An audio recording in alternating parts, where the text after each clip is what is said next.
Welcome to an all-new episode of Looks and Wisdom Sundays with me, Oluchi B.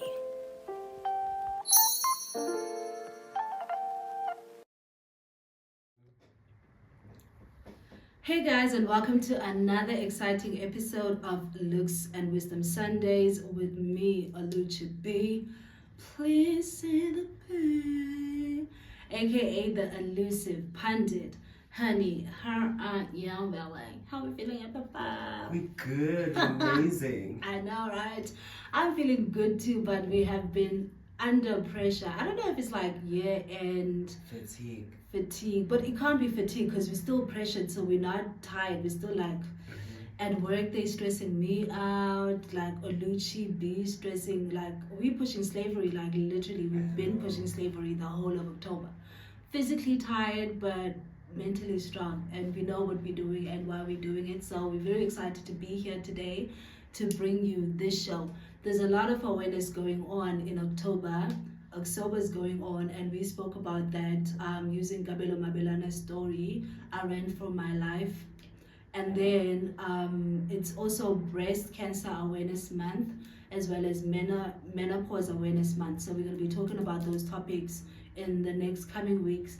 But this week we're going to be focusing on the mental health awareness situation going on. And we're specifically going to be talking only about depression today, dabble a little bit into anxiety, because we are going to be talking later on about Bonnie Mbuli and her story and battle with clinical depression as well as anxiety. So those of you that don't know, Bonnie is an entertainment personality.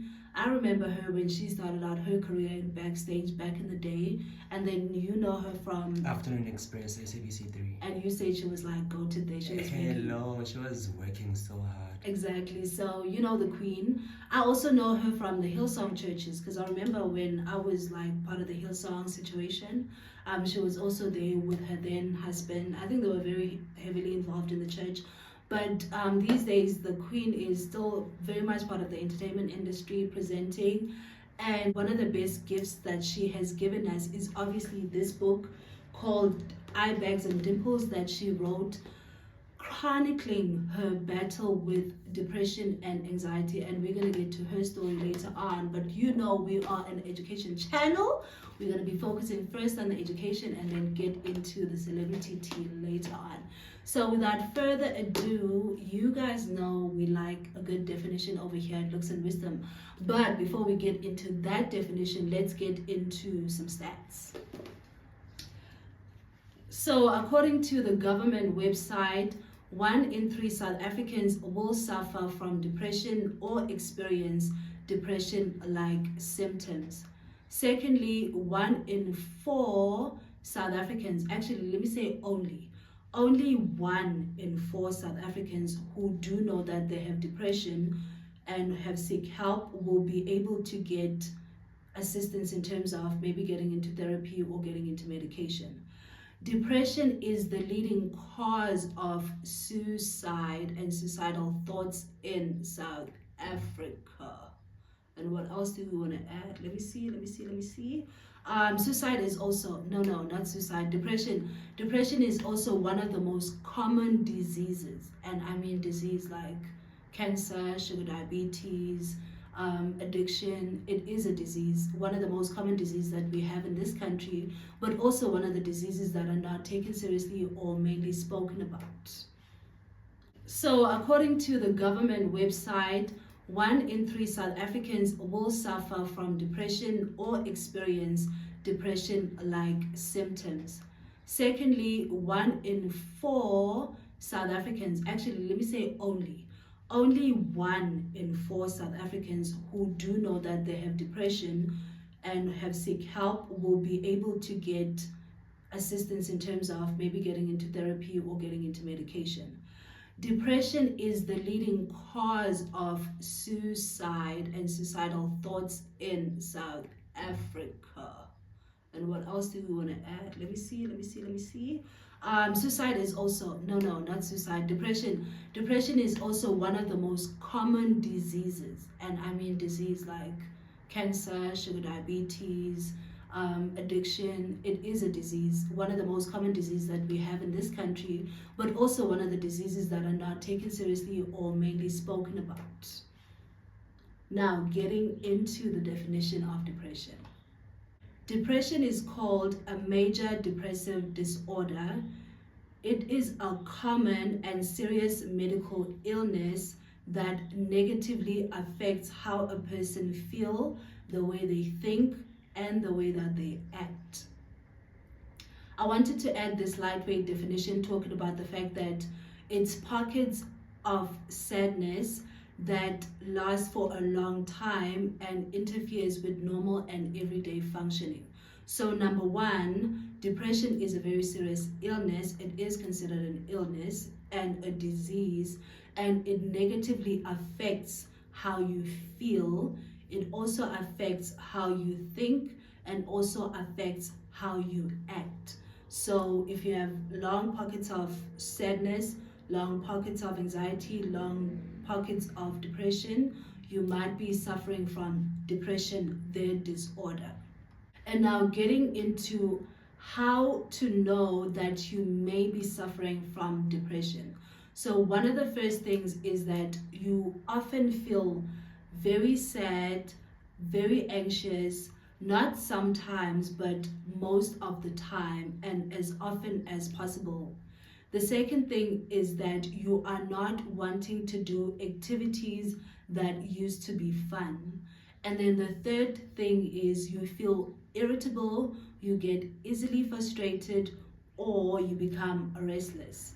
And then the fourth one is having trouble falling asleep or staying asleep. So getting into the first one, feeling sad or anxious.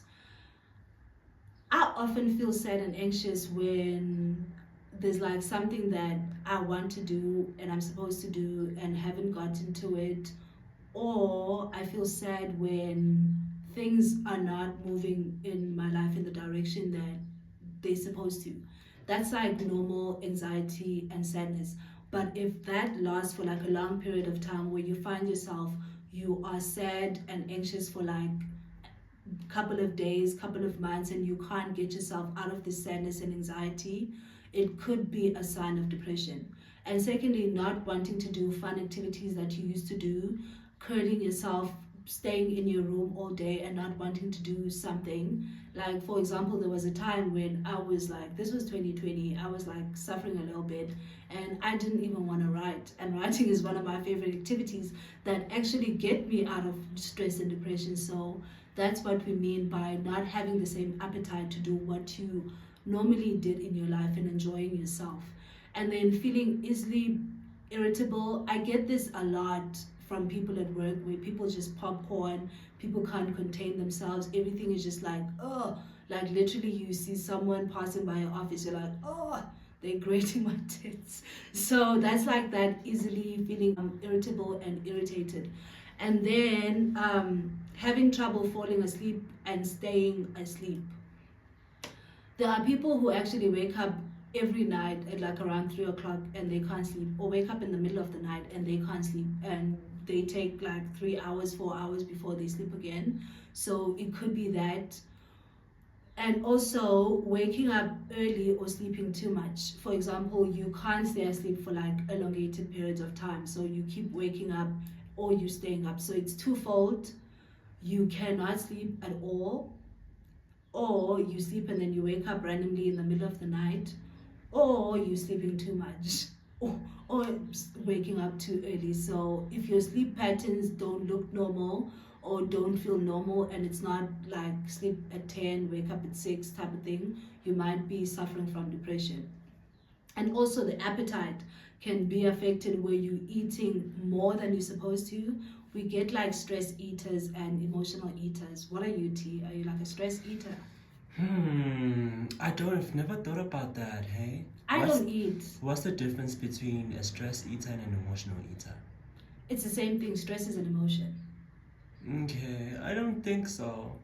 I don't like, for me, I find it hard to eat. Like, so if I'm under stress, duress, or feeling like I'm not gonna eat, I'm just gonna like self-neglect, don't eat, don't drink water, just like curl up in the bed and like wish the time. You're the queen of not eating. Or other people actually don't eat like me, or other people eat too much like other people that I know, or like tend to like move towards junk food and all of those things. Also experiencing pain like back pains, headaches, pain here. I know like there were times when I was deep into my depression, I used to like, this part of my body used to be like so stiff and there was nothing I could do, like literally. Also having trouble concentrating, remembering details and making decisions. So I don't have concentration problems. I usually am like more focused because I'm overthinking the situation. But I do have problems remembering things, so I'll forget things. I'm like, I have like my short memory is like messed up, but my long-term memory is very good. So if you're having trouble concentrating, remembering details, not being able to make a decision like what do you want to eat for supper, like what activities you want to have planned out for the day, do you want to go here, do you want to do that, like having those type of troubles could be a sign of depression. And also feeling tired all the time, like literally not just like a normal tired where you've had a long day, but literally just having fatigue as part and parcel of your personality, where you are feeling like there's nothing that you can do for your tiredness. You can drink more fire, you can drink Red Bull, you can have all of these energy drinks, you can have what is it, those what do they call the pills to pick up your energy? I forgot the name of the pills, but you can have those and they won't work because you will end up still feeling tired, feeling like you need more sleep, you're not doing enough for yourself. So tiredness and feeling tired all the time, even after sleeping, even after relaxing, could be a sign that you suffer from depression. And then feeling guilty, feeling worthless, feeling helpless about your situation, where you are in this pit where you feel like no one can get you out. Even when you think about a solution, you feel like you cannot get out. It feels like a dark pit where you are feeling helpless, you can't help yourself, you feel like the people around you don't understand you, you feel like you can't get help anywhere. You also feel worthless, like your sense of self is in the drains, you don't feel valued, you don't feel value for your own self, and also just feeling guilty about these feelings that you have that you can't do away with. Oh no, I've been sitting here for like 5 days not doing anything with myself, I feel helpless and hopeless. And then you start getting into that guilt, like, oh my god, I should be moving, I should be doing other things, and then those things usually lead to suicide or hurting yourself, where you take medication to try to remove yourself from the circumstances that are beyond your control, or you start hurting yourself by like inflicting self-harm, like cutting yourself and those type of things. So those were some of the signs that, or identifiers that you can use to sort of like see if maybe you might have depression. And I wanted to add, this is no way intended to be a diagnosis on depression as a mental disorder, but sort of like a guide that you can use if you're experiencing any of these symptoms and maybe think, oh, maybe let me go speak to a professional. You still need to go seek professional help. You can only be diagnosed with depression, clinical depression, as a disorder if you go to a professional that is registered. And now getting into some of the causes of depression, the first one is, which is the one that people don't talk about a lot, is genetics. It is something that you can inherit from your parents, which is in the case of Bonnie. And then people have depression in your lineage, and then you pick it up in the bloodline and you have depression and you don't know about it. So it can be something that is hereditary. How do you say the word? You said it right. Okay. And then the second thing that can lead to depression is obviously experiencing a traumatic instance. And my traumatic instance was my dad passing away. I do talk about it extensively in my book. And also stressful events. Like, guys, no one talks about the pressure we experience in corporates. And I know other people also have pressure, but I feel like as the color people, we have even more depression because we come from having to carry our families with the black tax and all of these things. So there's a lot riding into in that corporate space for you to stay in. So you put yourself in situations that are very stressful and require a lot from you mentally, physically, to a certain extent, leads to depression or a depression episode. Other things that may lead to depression is physical and sexual abuse. If you are in a relationship where you are physically abused, if your parents physically abuse you, if you were sexually abused by a relative, a colleague, a friend, a stranger, death of a loved one, like I said in my situation, and then like major financial difficulties, like you lost your house, you lost your dog, you lost your car, like literally like life is crumbling in front of your face and you don't see the light at the end of the tunnel, so you decide like, you know what, let's rather be depressed. And I'm not saying you make that decision, obviously that's like cognitive, it depends on the brain and what's going on over there. And then the last thing we will talk about that may lead to depression is going through a major life change. Even if it was planned, let's say, for example, you always want to go to America. You get that opportunity. Hello. Please co-sign that you want to go to America. I do, I will. Exactly. You go to America, obviously it's like a different environment.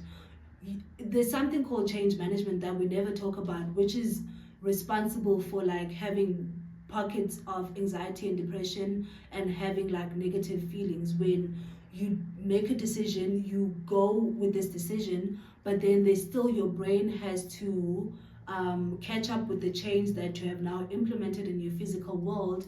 And then that window when you're still getting used to the culture, getting used to the people, getting used to the decision that you have made, then you might experience depression there. Or you get married and then you sit on the other side and now you're like, oh my God, no way. This is literally now my life as a wife. I cannot believe this. And then you have anxiety and then that may lead to depression. Also having children, like having children has its own depression and it's called postpartum depression. So that's one of those things, major life changes. You have a baby, you get married, you move into another state. Another thing I want to talk about is literally a small change, like having a different boss in a company.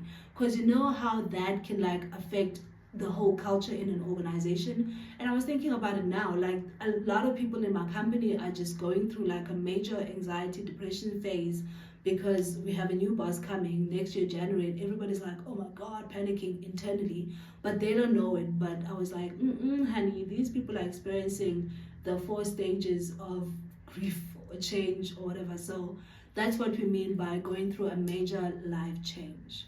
Just to continue on some of the causes of depression, having a medical problem such as cancer, a stroke or chronic pain. And I will remember this because when my dad found out he had cancer and then the doctors were like, yeah, you have cancer, plus you've got 3 months to live. To a certain extent, he was like depressed about the issue. And then he eventually got into some form of acceptance for himself. But I did see the guy stressed out, crying, being emotional. And that was like a new thing to me because I never knew my dad to be that human being. He was always like a man, honey, strong, never crying, never showing emotions. So yeah, having a medical problem can lead to depression. Taking certain medication, there's some side effects in medication that may cause depression. I'm not going to go into it, but you can read on the leaflet and speak to your doctor about if you take this medication for this condition, does it have depression as a side effect? It's very important to have like open communication with your doctor. And then also using drugs and alcohol may lead to depression. And I saw this with my sister. And I don't know if it was because she was hiding the drugs from us or she was feeling guilty from the drugs and she had like sad times where she would lock herself in for weeks on end, didn't come out, and then when she came out she was like happy. But yeah, so using drugs and alcohol can induce depression. And I think that's it. I wanted to add that depression is one of those illnesses, disorders, diseases that do not discriminate. Anybody and everybody can get depression. Black, white, Indian, young, old, disabled. It belongs to all of us. Gay, straight. Where is the H? Heterosexual, LGBTQ. Where's the IA+. Where's the H? Where's the inclusivity? Exactly. So everybody can suffer from depression, guys. It doesn't pick a side. It loves you where you are. And I wanted to add, because I'm not going to go into anxiety, but I wanted to touch a little bit of anxiety because the queen over here, Bonnie, does touch on anxiety a lot in her book, because that was one of the leading causes for her to get into depression and clinical depression. So anxiety disorders often go hand in hand with depression. So people with anxiety disorders struggle with intense, uncontrollable feelings of anxiety, fear, worry, or panic. These feelings can interfere with daily activities and may last long, and which was in the case of Bonnie Mbuli. And she actually does say that having panic attacks and having such strong anxiety is one of the reasons why she decided to get help, which ultimately led her to writing this book for us. On myself, I just wanted to talk about, like, panic attacks are tough, guys. Like, it's crazy when you're having a panic attack. And there was a time when I was moving out of situations, and it was such a depressive phase in my life, and I had like a lot of panic attacks. I had like a lot of anxiety. And so because I was reading on the internet, people were like, yeah, no, do the CBD, it helps. And I think for like the first 2 weeks it did help.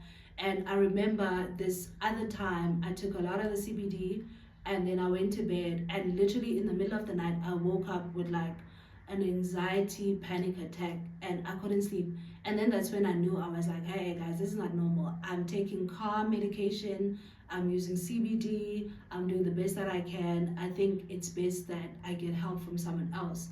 And that's when I decided that, listen here, like, let's go to therapy. So I know the pain of panic attacks. I've been there. I know the pain of anxiety in its entirety. I know having worry, having fear, and just like having your brain not like functioning properly. So getting into Bonnie's story, so she talks about her journey. So Bonnie Mbuli is an actress and an entertainer, and she says that she's always felt different, and she's always had like long instances where she was sad. She's always had panic attacks. She's always had anxiety and depression, but she didn't know about it, and it was not something that was easily communicated. And then later on in life, she was actually in London, and she was just having like a casual conversation with her friends, and they got to speak about depression and anxiety and some of the treatment that they were taking. And then she was like, oh guys, but I also have the same thing. And then they were like, yeah, no, we on antidepressants, blah blah blah. And she was like, no, I want to go see a doctor, but I don't want to get into like treatment because, oh my gosh, that is so serious. And then she said one of her friends actually said, if you had sugar diabetes and how to get healed is by taking insulin, would you take insulin? And she was like looking over there, gag, like, depression is an illness, it is a disease, and it's something that needs to be addressed as such. So that was one of the key takeaways from my book. And then the second thing was that for her, it was genetic. So when she then found out through her friends that she might have depression, she got back into the country and then started doing her own research and started getting into some help. But she still didn't want to get into actual therapy or actual medication, or actually even acknowledge that this was a disease that she was suffering from. But then she eventually got some help, and then she went to her mother to speak to her and have a conversation about, hey mom, I think I have depression, and I'm going to be undergoing treatment. And her mom was like, oh, please tell me about these symptoms that you have. And she was like, no, I feel sad for long periods of time. I have panic attacks, I have anxiety attacks, I feel worthless, I go into this dark hole and I never want to come out, I'm suicidal, I'm all these things. And her mom was like, oh yeah, but that's me. And my mom was also like that. And I mean, we fine. And she was like, no, mom, but we can like eat happy pills together and go on this journey. And her mom was like, girl, this is the only life I know. Actually, getting help is actually going to lead to more problems because I don't know that life and I'm old. So go ahead with your journey, girl, and figure it out for yourself. And then she says that instance actually helped her to realize that this was something that was genetic in her family. And secondly, it helped her understand the relationship dynamic between her and her mother, as well as some of the traumas that she experienced, that it wasn't her fault. She was also under stress and duress because she was suffering from a disease that she didn't know, but most importantly, they didn't have words to say what that disease is and how to treat it. So it became normal for herself. And another thing that Bonnie highlights in her book is that it's very important to get assistance and to get someone who's going to be behind you in terms of your network and the people that are going to be supporting your journey. And for her, this person was her husband, and the husband is the one who actually was like, Bonnie, go get help, go into therapy, go into medication, get these things done and sorted because it's important for you, and I'm married. So she had like a strong support system through her husband and through her mother and her family and the friends that she had. So having a strong system is very important. You need to get into people that you trust. You need to get into people that you can have these very difficult conversations. Another thing is that Bonnie highlights that there is depression, the normal one, which can be anybody through any difficult time, but then there's something called clinical depression, which is a chemical imbalance in your brain, and this is the depression that she was suffering from, and she needed to get into medication and being medicated through medicine. Yeah, no, I'm writing an essay and I'm trying to get all those words in. So there's depression that is not clinical, and then there's clinical depression, which is a chemical imbalance, and you need to know which one you are suffering from in order for you to get the right assistance that you need. Again, you need to go see a professional. Another thing that I wanted to highlight with the Bonnie story is her anxiety. She talks heavily and deeply about the anxiety, the panic attacks, where she actually says that if she didn't have the panic attacks that were caused by the anxiety disorder that she had, she probably wouldn't have gotten treatment for depression. But she used to get anxiety attacks on a regular basis, panic attacks on a regular basis, which is what led her. And she also says she felt very tired. She was literally fatigued all day, every day, throughout the day. So that's very heavily tied to having anxiety. And then another thing that she wanted to highlight for us is the stigma around depression and anxiety, that it really is not your disease to carry. It is not something that belongs to you. It belongs back to the world, which is why you need to give it back to the world by getting the help that you need in order for you to live a healthy and fulfilling life. And another thing I wanted to highlight, which is the last thing that I wanted to speak about, well, second last thing. The first thing is that depression and anxiety is a lifelong demon that you're going to have to deal with every day of your life. So it doesn't come and go. It's like when we were talking about alcohol addiction last week, and Gabela was like, it's a lifelong thing. If you've had it, you will always have it. It's about managing and making sure that you actually do manage and you do know what your triggers are and you do know how to mitigate your triggers. So it is a long life commitment when you actually do get diagnosed, and you need to be able to then actively help yourself. And then the last thing that she actually highlighted for us in her book is that even when you are getting treatment for depression, the tablets are not enough. Therapy is not enough. You need to approach it from like a holistic perspective, where you are going to therapy, where you are taking the medication, where you are changing your lifestyle from junk to healthy, where you are doing all of those things, exercising, encompassing everything that has to do with your life. My thing I want to add to that is that you need to clean your environment as well. Who are your friends? Who are you associating with? What content do you subscribe to on the media? What are you watching? Those things can trigger and lead to more depression. So it is a holistic approach. Again, guys, please get the book yourselves. It's available everywhere and it's been out for a very long time now. And I wanted to just end the Bonnie story by actually just reading this quote, because I was like, this is very important. For a long time, I felt misunderstood by the world. Now I realize that I was the one who misunderstood me. I've had to forgive myself for being so hard on myself and others. I had misguided and unrealistic expectations and wandered around aimlessly seeking for fulfillment in all the wrong places. Don't you just love that tea?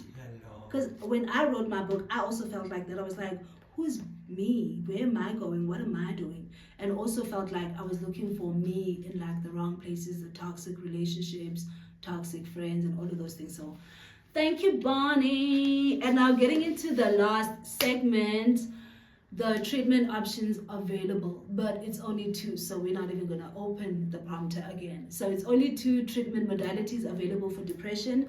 The first one is therapy. You can go to a counselor, clinical psychologist, psychotherapist. You in the field, give me more of you guys as people that we can speak to. A life coach. A life coach. Yeah, clinical psych. I'd recommend a clinical psychologist. Yeah, a clinical, especially because we know that depression could be caused by like a chemical imbalance. So you have all of those people. And then the second option is medication, but you can't get into the medication part until you get like formalized help. But in terms of like the medication element, there's the Eastern way where you can do herbs. You can go to the right people that do those things, right, who are qualified. There are herbalists who can do these things. Heavily on the Eastern myself. But then obviously there's the Western medicine where you can take antidepressants, you can take calming tablets, and. So, yeah. Is there I just anything? have one question. Yeah. Do you think if someone gets on antidepressants or anything, any sort of medication, Yeah. you get to a point where now you no longer need the medication throughout your journey battling depression? No. So is it like a lifelong thing? Yes, it is. It definitely is. I mean, Bonnie said that it's a lifelong thing. She knows that she will always suffer from clinical depression because it's a chemical imbalance in the brain. Okay. In the brain. Like I did say, there was the other depression where it's like touch and go. You can meditate it away, you can therapy away. Like if you're suffering from grief or a dead parent or those things, or maybe you were having financial issues at the time and then they come correct, you're going to move out of the depression phase. But if it's a chemical imbalance, you're always going to need to be on some form of medication, whether you take the antidepressants and then as you continue on your journey, you see what works and you can take out and take in. Like Bonnie talked about that holistic approach. Sometimes the medication on its own doesn't work and it needs help in terms of you active, you have this intention to be this great person that you want to be. So yeah. Okay, thank you. Thank you. And that leads us to the end of today's show. Thank you so much, ladies and gentlemen, for joining me. And do comment, do subscribe, do tell your friend, and join the conversation in the comment section, darling. And we will see you guys next week with another exciting episode of Looks and Wisdoms with me, Oluchi B.